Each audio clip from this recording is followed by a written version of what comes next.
The follow week's over, Tommy. We're on it. We're on it. We are back, and I am excited. Yes, Six Yeah. Nations is back. Ireland, Wales. I know you're hoping for a fairly strong Ireland performance and a convincing win. But if you think of the history of Ireland and Wales, certainly in our era, and even in years gone by where Wales were just so dominant against Irish teams, like we're going to talk back about a few of our kind of best and worst Ireland against Wales memories. What do you think when you think of playing against Wales? Like, what are your biggest standouts? Obviously, there's big rivalry, and that was kind of built because the Ospreys with G going so well and stuff like that. But I know this sounds crazy. More than any other nation, man. This sounds mad, but I kind of half loved them. I loved that they could throw on a Welsh jersey. That some players that I wouldn't have rated, like playing club, and then they put on a Welsh jersey, and they were amazing, man. And I love how daft. I love how passionate. I love the way rugby means everything to them. The only thing I can describe it's the exact same as GAA here, and they are some of the craziest fellas we've ever toured with. I'm so glad I got to know a few of them because life's better knowing a few Welsh lads, isn't it? Is there some characters in there?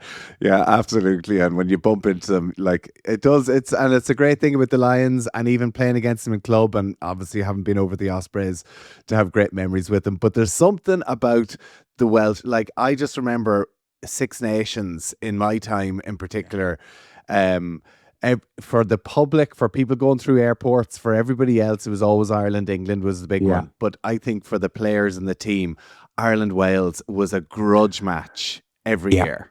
Yeah, I think it was. I think probably Gatland had a lot to do with that in our era. He was probably disappointed with how things finished up in Ireland. Then there was a kind of Munster Wasps thing that kind of led it another little bit. Yeah. But he always had their ear, man. You got the feeling when they played us that they absolutely hated us, didn't they? Yeah. They did. They hated us. And he was making shit up, wasn't he? Because we're not that bad. No, I didn't have that many coaches that would use clickbait from other teams and put it on the wall. You hear that sort of stuff. But Gatland, it was something he did all the time. Any social media clips, or even before that, newspaper clippings, comments from anybody, say Donncha O'Callaghan talking about playing against the Ospreys, or Brian Driscoll talking about Cardiff. They would bank all of that and they'd then put it up on the wall, and he'd use that just to fuel that fire. And his big thing, remember, before Six Nations, he'd always have them, they go off for a week's training camp up in the Alps, or they go off to cold weather training in fucking Greenland. Do you know what I mean? And he would drill it into them mentally. You guys are tougher than them. You're stronger. You're fitter. And it was amazing. Yeah, he was a genius in bringing out, because as you say, once they put on that Welsh jersey, whatever he was able to do, he was able to get a spark out of them like nobody else. Yeah, and Tommy, we knew it was false, man. We knew they were going off. Remember, they were doing they did something in Turkey where they were training in intense heat and then coming back, and it was all rippling back. Oh, Wales are flying! To be fair, he was the first to Spala as well with that kind of mindset. But they're not getting fitter in a week. You know what I mean? No. We used to know it, and even I know we slag over it, the spray tans and the looking at they used to do that clusion training, or remember before even matches, they put on cuffs around their arms to kind of and do a few arm their curls. muscles. Gives you that vascular look. Makes you no stronger, but you look the part. It's mad, isn't it? Listen, and we've talked about it, Andy Farrell, the power of a good head coach, the power of, in a game of rugby, that tactics and skill are a very small part of the game, that the mindset going into a game of rugby is the most important bit. You get that right, you can take on almost anybody. But more so than any other team, keeping it simple with Wales was kind of like Gatland's game plan. Remember that? They'd kind of hit the edge, then they'd hit the kind of 15 and it would open up the rest of the... I know it seems really kind of trivial and simple now, but like they were very well drilled at a bog basic game plan, weren't they? It was so simple, but it was always beat them around the corner. Like if you can beat, like, and as an outside back, I loved it, right? Because you were always sprinting to make an overlap on the outside, but it was hard. Like, see, when we were training with the Lions and they were pushing us into that, and the forwards hit up once, forwards hit up a second time. And you saw it from Balakoon last weekend with the try that he set up for Tommy O'Brien. Like he's on the far side of the pitch and him sprinting round creates that extra number.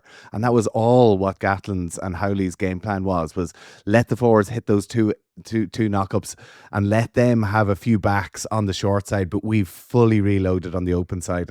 Listen, it worked for them, and you saw the likes of Shane Williams and just epic try scores and whatever else. So anyway, great memories. Do you remember on that in the Lions tour when they presented the game plan to us, and then straight away the Welsh lads got up like, you know what I mean, lovely, there we go, and then there was like a load of Irish hands going up going, what if we don't make the 50? And they were like, no, we make the 15. You have to make the 15. That's how it works. And we were like, but what if that doesn't happen? They were like, huh? You're like, and then there was different type of questions. Couldn't you run? And they were like, what's all the questioning of the bog basic game plan? Like, why are you overcomplicating this? And that's Gatland what I hated Paulie like for it, because he'd be questioning everything. He's like, shut up, just do what I say and no more questions. Yeah. I remember actually one of my first encounters with Sean Edwards being exactly that. I asked him, I remember we would fill around the ruck differently in different systems. You might fill pillar A, B, or you might fill pillar is kind of closest to the ruck, far side, pillar to the closest to the ruck, near side, then one, then, But then there's sometimes you might go pillar A, B, far side, you know what I mean? And I remember I opened this conversation with him in Penny Hill one time, and he was there, this is the problem with you, man. This is your problem all the fucking time. You hide behind the structure. When are you going to start using your frame, getting off the line and start smacking fellas? Because he was there like, for what you have, man, your D is mild. I remember being like on my heels. And he was there, I just want you getting off the line and smacking fellas. I remember he took all of it away from me. Like, you know what I mean? I was just getting on the line and just boom, go. Yeah. And then Paulie was like, who the fuck was in pillar? Come on, Donncha, come here. Who's on the near side? There I am holding the ref up my shoulder. Got him! That's how Sean Edwards was able to get the best out of people. 100%. Oh, what a bad. That's so funny. Yeah. You got your first cap against Wales. When was that? I got my first cap in 2003. Came on in a belter of a game when you think of it. We won. Rog got a drop goal in injury time, 25-24. Yeah, what a game. What a game. And I came on with about kind of maybe I'd say 18 minutes to go. So I remember being on the bench. It's mad how your memory, it kind of sticks and stuff. Like Frankie Sheen was on the bench, Marcus Horn and David Wallace. Oh, wow, and monster heavy. Yeah, also Humps, Simon Best, and who else is there? Oh, geez, Guy Easterby. Yeah, right. So it was a kind of good crack bench. I remember when you're all together getting ready, and I remember throwing on my shorts, and I remember Guy and Frankie giving it you're not wearing those shorts, are you? They're bait onto you. And I was there, what? I always wear a 38. And they were like, they are honestly, man, you can't budge in them. Go a few sizes up. I ended up in these, but when you're so bad, we're like, it's just their own fun. And then even being on the bench, I think Keith Gleeson got a try, maybe even got two. And they were all slagging Wally. They were like, you're not getting on today, man. Look how class he is. I was there like this. Can we do this? Like, yeah, we should be. It's the biggest day of your life. And so were the shorts massive on you? Like, were they doing a completely ripping the piss? Yeah, 100% it, man. Look at my shorts on those first day. They honestly look like a skirt. It looks like a kilt. I'm there like they did it purely for their own personal entertainment. But That yeah. is so mean. That is Uh, so mean. but I remember brilliant things about it. And like your first cap is special, but I was like always into rugby, but I didn't know that inner circle stuff, the beautiful things that go on around it. Like Ron O'Gara swapped his jersey and gave it to me, so I didn't have to swap. I didn't know that happened. Yeah, And of course you want to keep your first jersey, and you're in this horrible spot of what do I do if someone asks did I want, but like they have you taken care of. And then even Humph did that for me. Did he? Yeah. Class, isn't it though? So it's tonight, and like I still have that first jersey. Like it's amazing. Yeah, it is, and you're always tied to them. Then, isn't it? Totally. Yeah, such a nice thing, the gesture to do. Yeah, like because it's your jersey, and somebody comes in, do you want to swap? And you're like, oh, but like I really do want to swap. Can I have your jersey? But I'm keeping mine. Exactly. Sometimes the opposition would kind of give you their jersey. Yeah. They wouldn't even want the swap. To be like, listen, take that, man. Congratulations. Because it's a huge day for everybody remembers their first cap. Yeah. Grand for you though, Tommy, to even swap at that. Like, but I was looking at it kind of going, I probably only get one of these. You know what I mean? Like, you know what I mean? My talent says, hold on to this jersey because there isn't a whole lot more coming. But I'll never forget the dinner afterwards, and you get called up. Like I remember even in the speeches being mentioned by Colin Jarvis, like in the speech, he was there. I was there like, oh my God, the Welsh lad, he knows, like, you know what I mean? And even then going up to get my cap was just incredible. Everyone stood up, and I remember passing like Martin Williams and even greats like Ian Evans standing up, man, for me to get. I was there. Honestly, man, I was there like hair at the back of my neck. I was like, ugh. Now, thankfully, like we saw with Edwin, now they get them to sing at the thing. That was normally on the bus. Yeah, to see that singing Beyonce. Brilliant. Jeez, Halo. What a tune. What a pick. Tune.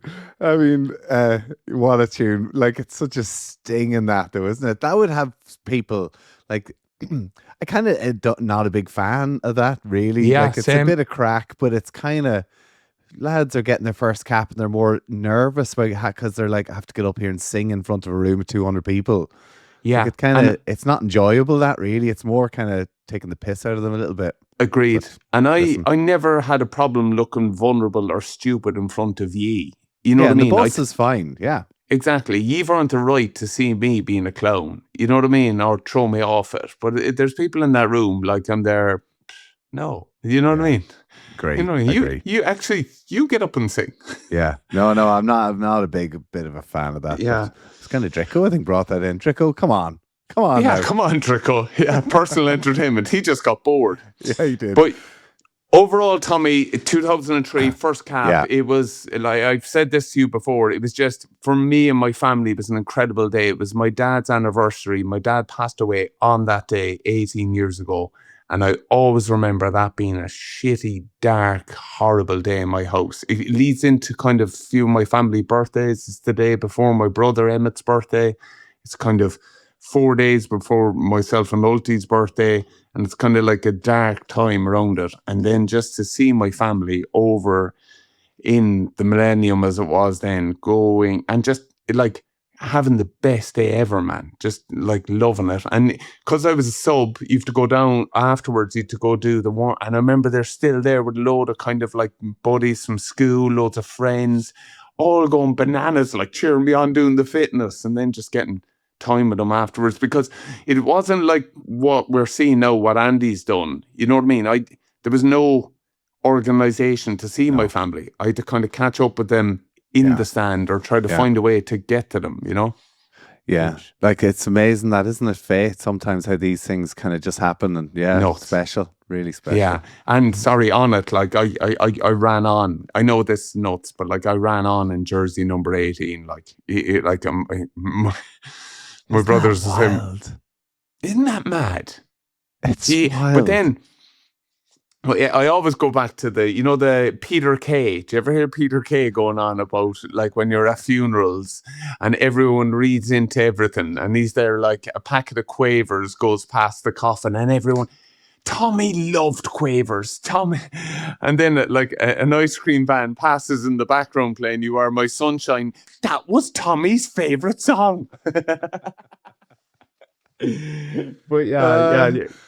Yeah, I know it's the sort of stuff you wouldn't know. But like, listen, I don't know. Something like I think, listen, it means a lot to you, meant a lot to your family, and that's what you take. Exactly. Out of it. Genuinely, I'd have faith and I believe stuff. I kind of think Big people time. look down on you, and there's moments that kind of mark it, and that certainly was. You are my sunshine. Okay, right. We'll keep the good moments going, right, from our Welsh memories before we go into a few of the becking annoying ones. Grand Slam 09, we were both there, Cardiff. Thank God you were there. Thank God you were there. Oh, I don't know about that. Imagine Balakoon was there. He would have scored a hat-trick. Six Nations, first Irish Six Nations Grand Slam in 61 years. Like, and I don't know if I took it on board exactly how important a victory that was for Ireland, but over in the Millennium Stadium, of course, Stephen Jones had that kick, the final play of the game. The kick just went short. I know Paddy Wallace still has PTSD over that by giving away that penalty. Like he genuinely has, doesn't he? For so long. He used to have nightmares just in the fact that imagine that kick went over and Wales won and Ireland to get that grand. Like, that's the sort of. Please watch that clip back though, because I'm in that breakdown, right? And all I come up from a penalty against us, and I'm just looking at Wayne Barnes going, "Oh, please, geez, beat Paddy Wallace, not me." I know that sounds awful, doesn't it? Yeah. Well, save yourself, yeah, big time. Yeah. Well, exactly. Paddy didn't sleep for 2 years after that. So, yeah, exactly. I know. Well, I used to give away penalties the whole time. I would have slept like a log. It would have actually probably been better for me to take than the poor old hush puppy. But listen, the whole day around that, just what an occasion. And obviously the lead up to it and certain players being picked and dropped and whatever else, but for us to kind of be behind at halftime but kind of be all over them, I felt. And start of the second half, Drico scores that try.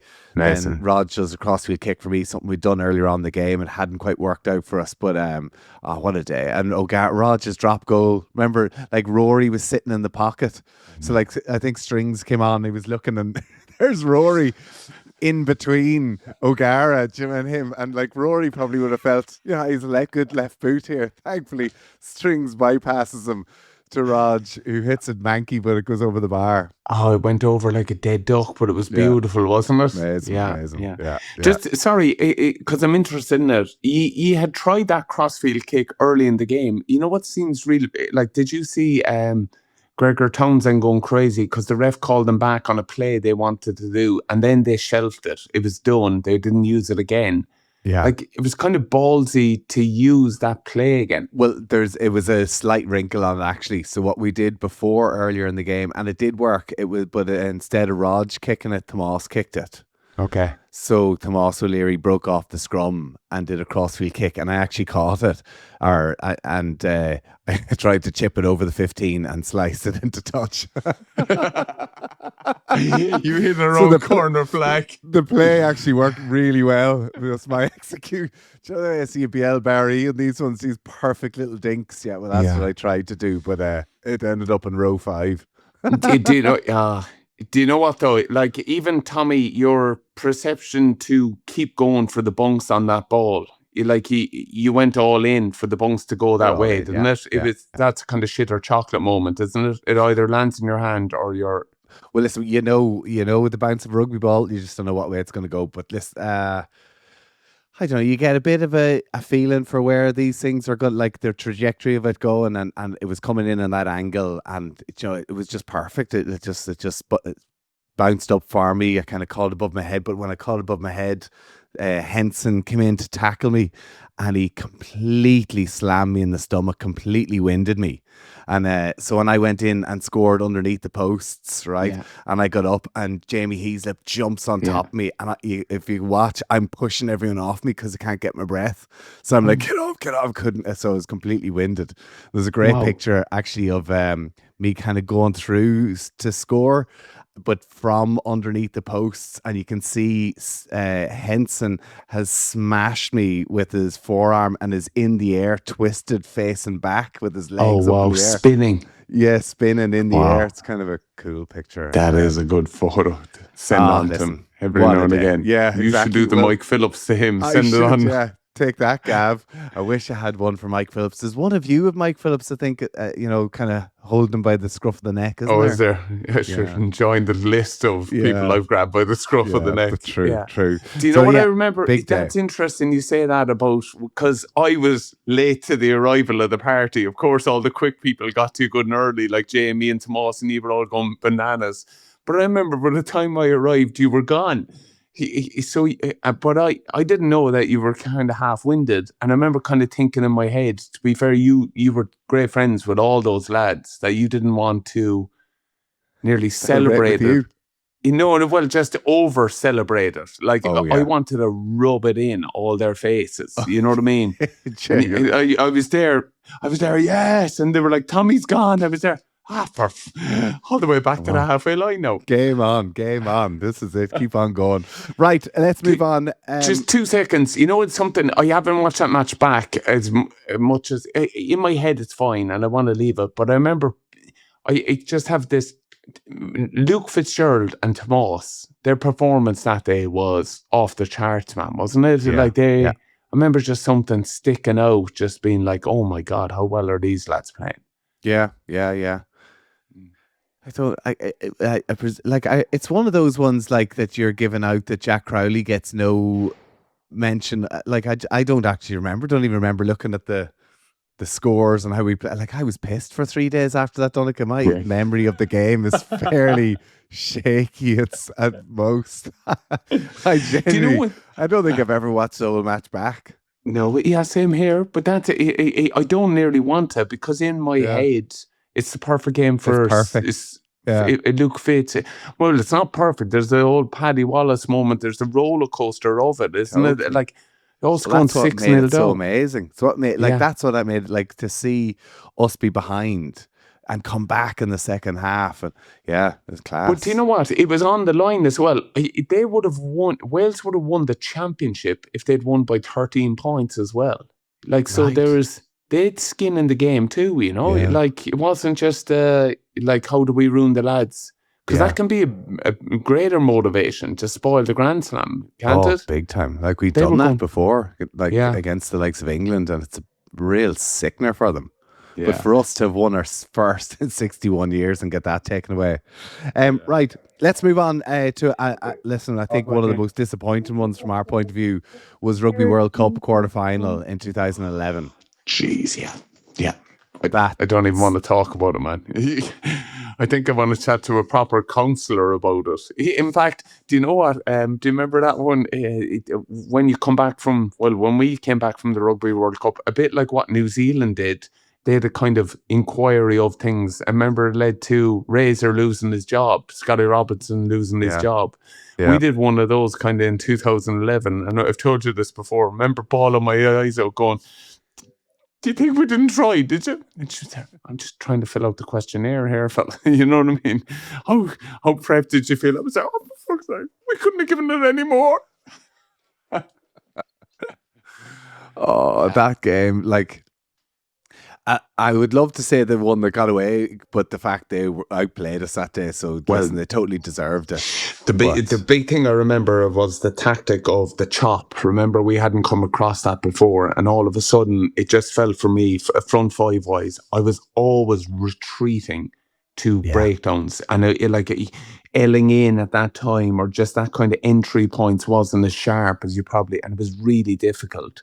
But their back row, man, just taking away absolute all momentum, which just Yeah, because Yeah. like, didn't we have Ferris and Sean O'Brien, like big lads, great And ball carriers?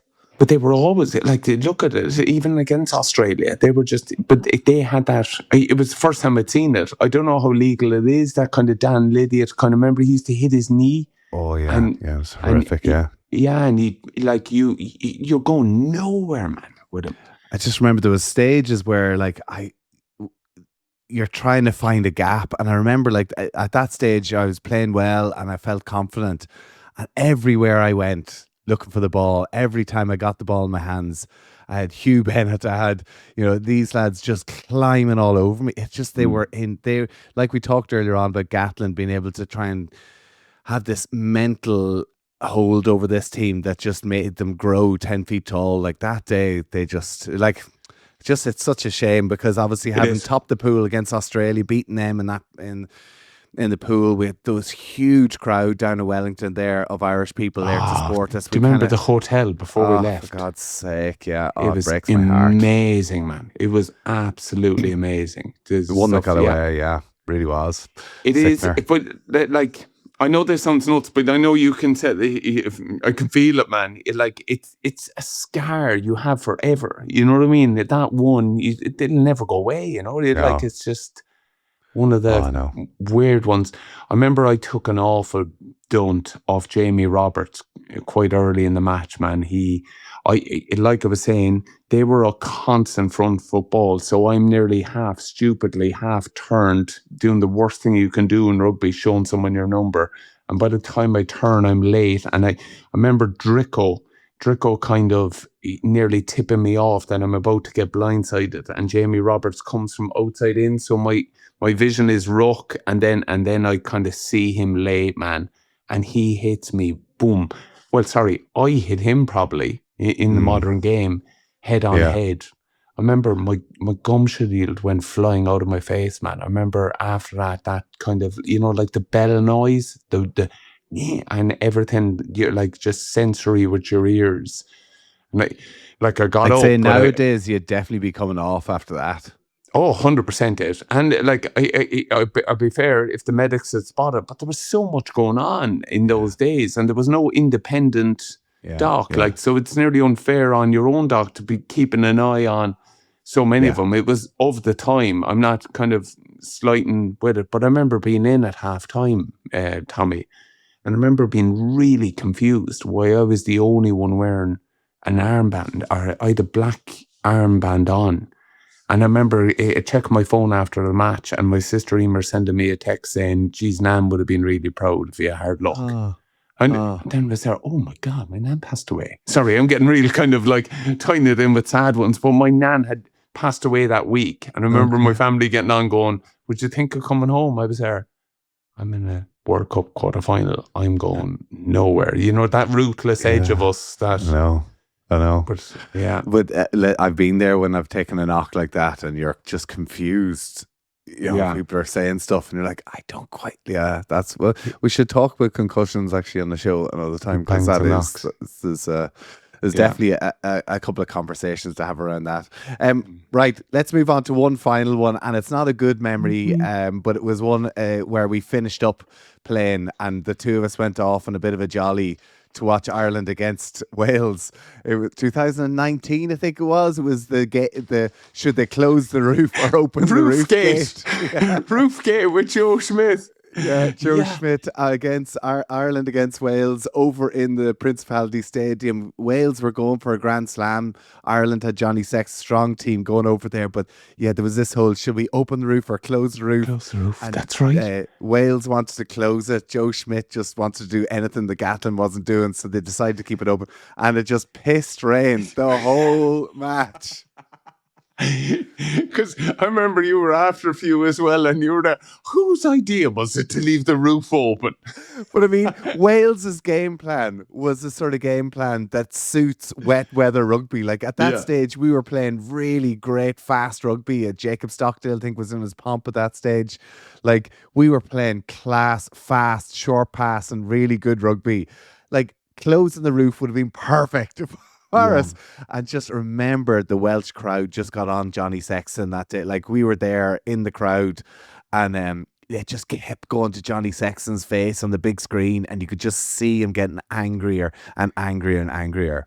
Oh, well, yeah, it was. Now, to be fair, like, I've always, like, one of the best nights out I ever had, not that one, but do you remember when they beat us to win the Grand Slam on the pitch, and then we went out that night in Cardiff, and we were heroes. Like, they were sending over drinks. There was people hugging us. They were like, thanks a million. Like, they were like, oh, Callaghan, 4 penalties. Oh. Like they're a beautiful race, man. Even that day, like we were getting stuffed, really, weren't we? And they were just having the crack with us. They were like having the fun. I remember I turned up with like a Peaky Blinders hat and was off for the match, kind of all feeling like, here we go. Like the hat went on fairly quickly, and it was sit down on your seat. Alan Wynne Jones run around with his 3 fingers up for 3 like Grand Slams. I think he's 3 or 4 Grand Slams he's won. Wild. Wow, amazing. Yeah. But then like 2 of us, I love the way we should have slumped into our chairs, pan onto the 2 of us, decked out in red, bread of heaven, bread of heaven. The sheep hats on, the daffodil hats. I'm dressed up as a daffodil, you're a sheep. She's the 2 boys stayed loyal, didn't they? They're too much fun, man. They're too much crack. They're like anyone heading to the match this weekend or even just watching it. Like, they are a beautiful race. Of course, we're going to knock lumps out of each other, but there's something special about the Welsh. They're really important. They're hurting at the moment, and I think we need to show them the love. Listen, let's hope they can find a way back as well, but not this weekend, ideally. We're going to be catching up with one of them this week for the Friday show. We're catching up with Dan Bigger. He's going to come on the pod, have a chat about all things Welsh rugby and friends with Rog. Me and Biggs are the best of friends. I love these friends that would have absolutely hated each other playing. There's no way they would have got on. Oh, hated each other. Like, absolutely detested, and now they're complete rugby noses and love talking rugby. Give it a rest, lads, will you? Yeah. What are we doing here? We're trying to tell some good stories. We're trying to knock a bit of crack out of Dan on Friday. Looking forward to that. But yeah, to have one of their best and give us a bit of insight is going to be great to hear. Good stuff. Right, listen, man. Good to catch up as always. Tommy? We'll see you at the game. Oh, no, we won't see you at the game. You see it Thursday night in the S. Tomorrow, in Limerick. Wednesday, we're heading to Limerick. Oh my God. Yes. Are you nervous? Can't wait. Yeah. Oh, Jesus. You've the van, man, with all the stuff in it. I have the van. I'll see you down there. Yeah, absolutely. I will be unloading it with God knows what we've got in the back of the van. Max and Paddy, Road to Nowhere. I should start thinking about what we're going to talk about. We just do this again. In the comment box, leave us know what we should chat about in Limerick. There's still a few tickets for Limerick if you want to get involved. If you're around this Wednesday evening, we'd love to see you out in UL. Get involved. It's going to be great crack. Listen, look forward to catching up, mate. I'll see you soon. See you, Tommy. Bye.